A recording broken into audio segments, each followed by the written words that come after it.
A very good morning to all our Sports Today family members, and we are building up for the India versus England third test that's going to happen for the fourth test that will happen at Ranchi.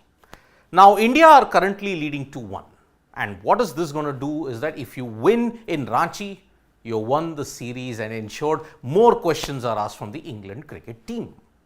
But already heading into the test match, two news came out yesterday, two bits of news. One, KL Rahul's been ruled out, which means the injury that he sustained in Hyderabad is quite serious enough for him to not come back. So one hopes that he is fit for Dharamshala. But Jasprit Bumrah has been told to rest. So that means Mukesh Kumar and Mohammad Siraj will be your pace bowlers. You're going to have Kuldeep, Ashwin and Jadeja. But another person who was left out from this entire series is Shreyas Iyer. Now, with Shreyas Iyer, there is a worrying development that he is not going to be part of Mumbai's quarterfinal in the Ranchi Trophy. It's apparently because of a back niggle. Truly, is it because of a back niggle? Because if you look at the sequence of events, when the squad for the remainder of the three tests was announced, Iyer was left out, dropped rather. No statement was issued on whether he was injured or not. Now he is withdrawing from, now he is not part of Mumbai's quarterfinal encounter in the Ranchi Trophy. Is it because of a back niggle? Is it because that there are any other issues that is there? What is the common path for all the players to come back in? Because the diktat that the BCCI has issued that players should play Ranchi Trophy, they should make that as the ultimate goalpost. Now that is gone.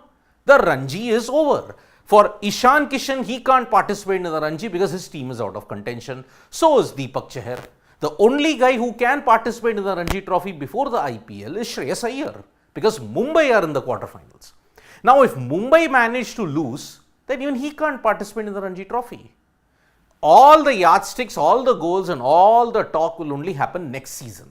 But will that be enough? Now, this is the current situation that is there. If Iyer does have a back injury, will he be fit for the IPL? Now, that is another thing that Kolkata Knight Riders, the BCCI and the IPL themselves will have to decide upon it. Is he going to be available for them?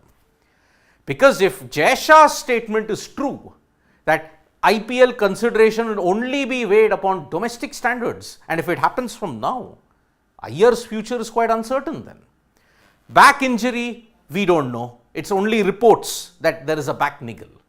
He is not part of the Mumbai squad for the team, for the quarterfinal in the Ranchi Trophy. That is for certain. Now, where does this put Shreyas Iyer? We don't know. So that is why big question marks over Shreyas Iyer. One hopes that it's truly a back niggle and that he is fit in time for the IPL. But if it's not a back niggle, then there will be questions asked. So, this is a very confounding situation over Shreyas Iyer because he has reportedly suffered a back niggle and is not fit for the Ranchi Trophy quarterfinal. The Indian cricket team are going to practice today, and at 1 p.m. IST you are going to have the press conference. So, who will come for the press conference? Maybe it could be one of the players, maybe it could be the coaching staff, we don't know. So, at 1 p.m. IST, we will be doing the press conference live. Once that happens, we will tell you what are the details about it. How will India fill up the void of Jasprit Bumrah? Remember, he's not there for the fourth test. Ideal scenario, he should have been rested for the fifth if India go on to win at Ranchi. But if India don't win at Ranchi, then maybe this was plan B. Rest Bumrah now, then go full tilt in Dharamshala. But ahead of the fourth test in Ranchi, there is a lot of security that has been beefed up because India versus, if you may say, England at Ranchi is happening after 4 years. A test match has been hosted in Ranchi after 4 years. Now, ahead of the match, designated terrorist Gurpatwant Singh Pannu has issued a threat that he will want disruptions in the Ranchi test match. He's asked the CPIM, the Maoist party there, if you may say the outlawed CPIM cadres there, the Naxalites, to ensure that there is some kind of a problem in Ranchi. But security has been beefed up. Maybe it's all just bluster at this point, but no chances will be taken. So, there is a terror threat at this point in time and an FIR has been filed against him so that these kind of things don't happen. So, there is a lot of security beefing up going on in Ranchi. one hopes that there is no security threat or disruptions at this point in time, because that's the last thing India will need at this point in time, and that is a lapse in security, that too in a marquee sporting contest. Jharkhand is hosting a match after quite some time. India, South Africa, if memory serves me, in 2019, that was the last time the JSCA hosted a test match. And that's why this test match should go on without any further problems whatsoever. Now that Babar Azam and now that Mohammad Hafeez has stepped down from the role of the PCB, and that he's now not considered anymore, there is a lot of issues now. Babar Azam in one of the shows stated that yes, if the fitness standard of Pakistan cricket has deteriorated, it is all thanks to Mickey Arthur and Babar Azam. That's what Mohammad Hafeez has stated. Mohammad Hafeez stated that the Pakistan cricket team fitness has gone down because of these two individuals. Now, how is fitness going to be linked to Pakistan's performance? It is evident. Pakistan have not done well ever since they got the number 1 ranking, and that too, that ICC number 1 ranking came on the back of beating a lot of other smaller teams.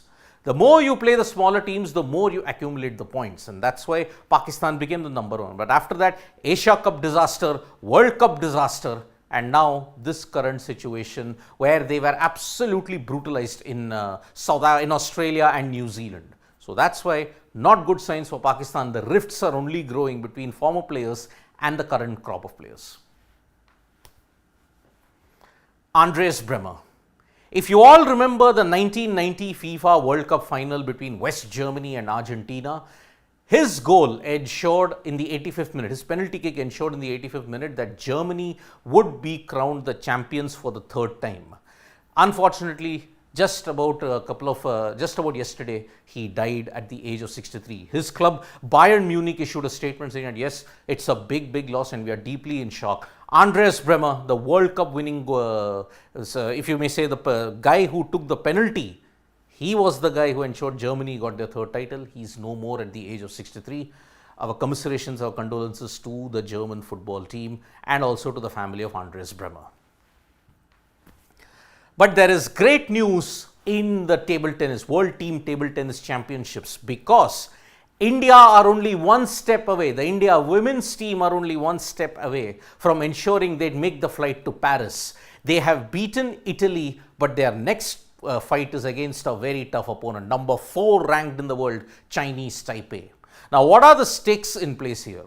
If India reaches, the women's team reaches the quarterfinals of the World Team Table Championships, they make the trip to Paris in the team event. Not just that, 2 individuals can be given the singles quota from that particular thing. So it's a big feat that India women's team are staring. If they do well, get to the quarterfinals of the World Team Table Tennis Championships, it is going to be a massive boost. For them, they can then focus on just practicing and ensuring they are fit for Paris. But if they don't make it to the quarterfinal, then they have to go the long route, which is quite tedious. The same situations there even with the India men's team. They are going to face Kazakhstan today, and one hopes that they can make it to the quarterfinals. They didn't have a good league stages if you look at it. They just managed to scrape through because other results went their way. If they beat Kazakhstan, they'll be hoping that they can do well in the quarterfinals. It won't be easy considering they were beaten 3-0 by South Korea, another dominant player in table tennis aside from China. So if you look at it, plenty at stake for both the India men and the women's team. Women's team look much more certain, but their round of 16 encounter is going to be against Chinese Taipei, world number 4. It will be a monumental feat if that happens. Today, the final leg of the home stretch of India women's hockey team begins. India will be taking on the Netherlands, and they'll be looking to end their home leg of the FIH Pro League on the high. Remember, India have had a pretty mixed fortune in this FIH Pro League. They managed to beat the Netherlands on penalty shootouts, managed to beat Spain on sudden death penalty shootouts.